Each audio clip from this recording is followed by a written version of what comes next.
प्रदेश के पिछड़ा वर्ग कल्याण एवं दिव्यांगजन सशक्तिकरण राज्य मंत्री नरेंद्र कश्यप ने गुरुवार को सचिवालय स्थित सभागार में प्रेस वार्ता कर विभागीय उपलब्धियों पर विस्तार से प्रकाश डाला।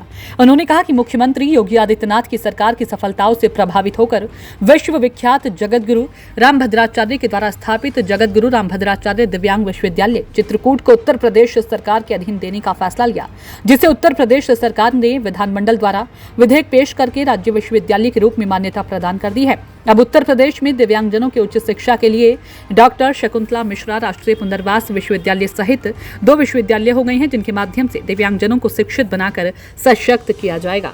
दिव्यांगजनों की समस्याओं के निराकरण के लिए हमारे पास दिव्यांग आयुक्त का एक पूरा सिस्टम होता है, लेकिन उसका हेड ऑफिस लखनऊ में होता है। प्रत्येक दिव्यांग का अपनी समस्या के समाधान के लिए लखनऊ में आने में कठिनाई होती है, परेशानी होती है। किसी को सहारनपुर से आना है, चित्रकूट या बनारस से आना है तो निश्चित है उसको लंबा सफर तय करना है, खर्चा भी करना है। हमने सरकार आपके द्वार, हमारी सरकार का एक संकल्प भी था कि जनता के बीच सरकार उपस्थित आनी चाहिए, तो सरकार आपके द्वार की प्रणाली को दिव्यांगजनों के बीच ले जाते हुए हम कोशिश कर रहे हैं कि मोबाइल कोर्ट के माध्यम से हम जनपदों में जाकर हमारा विभाग दिव्यांगजनों की सामूहिक रूप से समस्याओं को सुनता है, समाधान करता है। अभी तक हमने गाजियाबाद में, वाराणसी में, कानपुर में, मैं भी उसमें रहता हूँ, हमारे और अधिकारी भी उसमें रहते हैं। तो सरकार आपके द्वार की प्रणाली को प्रदेश में ले जाकर दिव्यांगजनों की समस्याओं के निदान का रास्ते को आसान करने की कोशिश भी हम लोगों ने की है, जिससे दिव्यांगजनों में राहत की सांस है।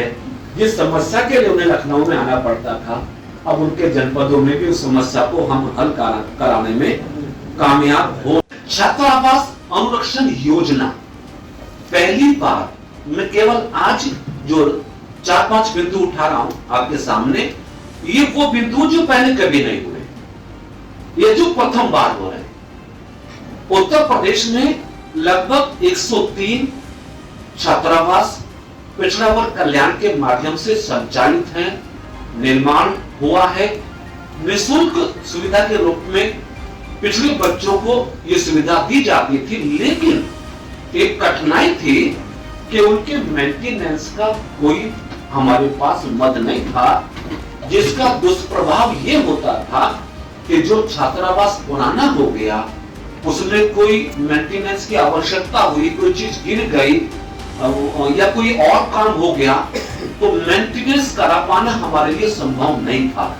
माननीय मुख्यमंत्री जी से इस तात्कालिक समस्या के बारे में भी अवगत करा गया। खुशी से है मुझे आपके बीच बताते हुए कि उत्तर प्रदेश में पहली बार छात्रावासों के मेंटेनेंस का मद भी हमारे विभाग ने खोला है।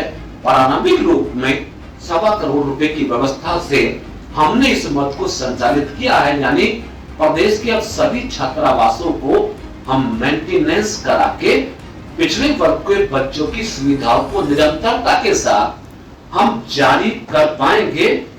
इस पर भी हमें एक बड़ी, ये छोटी जरूर है लेकिन मुझे अच्छी लगती है कि हमने आकर पाने में कामयाब हुए।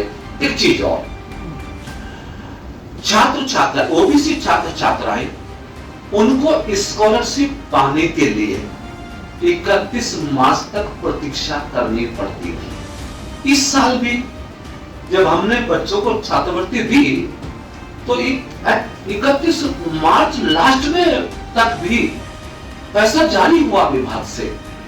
हमने अपने विभाग के साथ बैठ के इस पर चिंतन किया, मनन किया कि जो बच्चा 9th, 10th, 11th, 12th जो जुलाई अगस्त के महीने में एडमिशन लेता है, उसका अक्टूबर में संभवतः उनका रजिस्ट्रेशन हो जाता है और फिर वो वजीफे के लिए मार्च तक प्रतीक्षा करता है।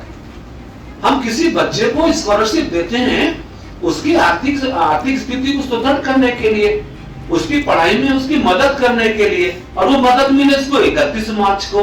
मुझे उचित नहीं लगा, बहुत लेंथी प्रोसेस लगा। मैंने अपने अधिकारियों से बात की कि इसमें हमें इसके समय को घटाना चाहिए। आपको जान के खुशी होगी कि इस संदर्भ में मैंने समाज कल्याण माननीय मंत्री जी के साथ भी, माननीय अल्पसंख्यक कल्याण के मंत्री के साथ भी हम तीनों लोगों ने बैठे और हमने प्रदेश के इन सभी समूहों को मिलने वाली स्कॉलरशिप को हम जल्दी कैसे दे सके, इस पे हमने बैठ के बातचीत की और नीति ये बनी कि हम इस बार कम से कम पूर्व दशम के छात्रों को दिसंबर तक किसी भी स्थिति में स्कॉलरशिप दे देंगे, शुल्क पूर्ति दे देंगे, ताकि बच्चों को उनकी आवश्यकता की पूर्ति हो सके। तो स्कॉलरशिप को पूर्व वर्षों के अंतराल में हम पहले से देने की व्यवस्था हम बना लिए हैं, संभवतः जिससे हमारे बच्चों को बहुत लाभ मिलेगा। क्योंकि जो गरीब बच्चा उम्मीद करता है कि मुझे वजीफा मिला, मैं किताब लूंगा, मैं कपड़े लूंगा या मैं अपनी और चीजों को पूरा करूं, कम से कम वो उसको कर पाएगा। अंतिम बात, अपने आज की उपलब्धियों को सम्मिलित करते हुए अपनी बात को विराम दे रहा हूं। 150 करोड़ रुपए की राशि उत्तर प्रदेश के पिछड़ा वर्ग की गरीब कन्याओं की शादी के अनुदान के रूप में हम देते रहे। बीच में कुछ समय के लिए ब्रेक इन्हीं कारणों से हो गई थी, लेकिन मुख्यमंत्री जी ने हमारे आग्रह को, मंत्रालय के आग्रह को स्वीकारते हुए इस बजट से उन्हें 150 करोड़ रुपए की व्यवस्था को संचालित कर दिया है। यानी इस बार हम उत्तर प्रदेश के पिछड़े वर्ग की गरीब बच्चियों को 150 करोड़ रुपए की धनराशि से शादी अनुदान के रूप में उनकी सहायता कर सकेंगे। उसके लिए 3 माह पहले से हम पूरे प्रदेश में अपने विभाग के माध्यम से सूचना करा रहे हैं कि जो गरीब बच्चियां गरीब परिवार से परिधि में आते हैं, वो शादी के 3 महीने पहले से उसकी शुरुआत फॉर्मेलिटीज की कर सकते हैं, ताकि शादी के समय उनको धनराशि मिल सके।